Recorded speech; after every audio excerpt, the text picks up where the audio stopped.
ಪವಿತ್ರ ಗೌಡ ಕಪಾಳ ಮೋಕ್ಷದಿಂದ ಸಾವಾಗಿರಲು ಸಾಧ್ಯವೇ ಇಲ್ಲ. ಈಗ ವಾದ ಮಂಡನೆ ಆಗ್ತಾ ಇದೆ. ಕಪಾಳ ಮೋಕ್ಷದಿಂದ ಸಾವಾಗಿದೆ ಎಂಬ ವರದಿ ಇಲ್ಲ. ಅಂದ್ರೆ ಆತನ ಸಾವಿಗೆ ಎದೆಗೂಡಿನ ಮೂಳೆ ಮುರಿದಂತ ಶ್ವಾಸಕೋಶಕ್ಕೆ ಅಲ್ಲಿ ಚುಚ್ಚಿ ಸಾವಾಗಿದೆ. ಎದೆಗೂಡಿನ ಮೂಳೆ ಮುರಿತಕ್ಕೂ ಪವಿತ್ರಗೂ ಯಾವುದೇ ಸಂಬಂಧ ಇಲ್ಲ. ಅಂದ್ರೆ ಆಕೆ ನೇರವಾಗಿ ಅಟ್ಯಾಕ್ ಮಾಡಿದಾಗ್ಲಿ ಅಸಾಲ್ಟ್ ಮಾಡಿದಾಗ್ಲಿಲ್ಲ ಅಂತ ಪವಿತ್ರ ಗೌಡ ಕೂಡ ಮಹಿಳೆಯಾಗಿದ್ದು ಅಪ್ರಾಪ್ತ ಮಗಳಿದ್ದಾಳೆ. ಆಕೆಗೆ ಕ್ರಿಮಿನಲ್ ಹಿನ್ನೆಲೆ ಇಲ್ಲದೆ ಇರೋದನ್ನ ಪರಿಗಣಿಸಿ, ಯಾವುದೇ ಕ್ರಿಮಿನಲ್ ಹಿನ್ನೆಲೆ ಇಲ್ಲ, ಪವಿತ್ರ ಗೌಡಗೆ ಜಾಮೀನು ಕೊಡಬೇಕು. ಆಕೆ ಕಪಾಳ ಮೋಕ್ಷ ಮಾಡಿದ್ರಿಂದ ಆತ ಸಾವನ್ನಪ್ಪಿದ್ದಾನೆ ಅನ್ನೋ ವರದಿ ಇಲ್ಲ.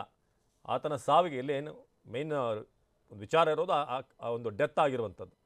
ಎದೆಗೂಡಿನ ಮೂಳೆ ಮುರಿದು ಏನು ಶ್ವಾಸಕೋಶಕ್ಕೆ ಮೂಳೆ ಚುಚ್ಕೊಂಡಿದೆ ಅನ್ನೋದೇನಾಯಿತು. ಎದೆಗೂಡಿನ ಮೂಳೆ ಮುರಿತಕ್ಕೂ ಪವಿತ್ರಗೂ ಯಾವುದೇ ಸಂಬಂಧ ಇಲ್ಲ. ಅಂದರೆ ಆತನ ಪ್ರಾಣ ಹೋಗೋದಕ್ಕೆ ಆಕೆ ನೇರವಾಗಿ ಕಾರಣ ಅಲ್ಲ.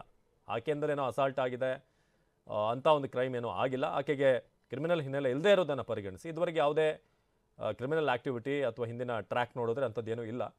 ಸೊ ಜೊತೆಗೆ ಮಗಳು ಕೂಡ ಇರೋದರಿಂದ ನೀವು ಅದನ್ನೆಲ್ಲ ಪರಿಗಣಿಸಿ ಜಾಮೀನು ಕೊಡಬೇಕು. ಕಪಾಳ ಮೋಕ್ಷದಿಂದ ಸಾವಾಗಿರೋದಕ್ಕೆ ಸಾಧ್ಯ ಇಲ್ಲ ಅಥವಾ ಅಂಥ ಯಾವುದೇ ವರದಿ ಇಲ್ಲ ಅಂತ ಕೂಡ ಈಗ ತಿಳಿಸಲಾಗಿದೆ. ಟಾಮಿ ಸೆಬಾಸ್ಟಿಯನ್ ಪವಿತ್ರ ಗೌಡ ಪರ ವಕೀಲ ಈಗ ವಾದ ಮಂಡನೆ ಮಾಡ್ತಿದ್ದಾರೆ. ಸೊ ಆಕೆಯ ನೇರವಾದಂಥ ಒಂದು ಇನ್ವಾಲ್ವ್ಮೆಂಟ್ ಈ ಒಂದು ಹತ್ಯೆಯಲ್ಲಿ ಇಲ್ಲ. ಸೊ ಹಾಗಾಗಿ ಜಾಮೀನು ಕೊಡಬೇಕು, ಅದನ್ನು ಪರಿಗಣಿಸಬೇಕು. ಒಂದು ಅಪ್ರಾಪ್ತ ಮಗಳು ಕೂಡ ಇರೋದ್ರಿಂದ ಆಕೆಯನ್ನು ನಂಬಿರುವಂಥ ಮಗಳು. ಸೊ ಇದು ಈ ಒಂದು ಅಂಶವನ್ನು ಗಮನದಲ್ಲಿಟ್ಕೊಂಡು ಜಾಮೀನು ಕೊಡಬೇಕು ಅಂತ ಈಗ ಟಾಮಿ ಸೆಬಾಸ್ಟಿಯನ್ ಅವರು ವಾದ ಮಂಡನೆ ಮಾಡ್ತಿದ್ದಾರೆ. ಸೊ ಪವಿತ್ರ ಗೌಡಗೆ ಜಾಮೀನು ನೀಡಬೇಕು ಅಂತ ಈಗ ಹಲವಾರು ಪಾಯಿಂಟ್ಗಳನ್ನ ಹೇಳ್ತಾ ಇರೋದು. ಸೊ ಅದರಲ್ಲಿ ಮುಖ್ಯವಾಗಿರೋದು ಈ ದಾಳಿ ಆಗಿರುವಂಥದ್ದು, ಆತನ ಮೇಲೆ ಆಗಿರುವಂಥ ದಾಳಿ ಮಾಡಿರುವಂಥವ್ರು ಬೇರೆಯವರು.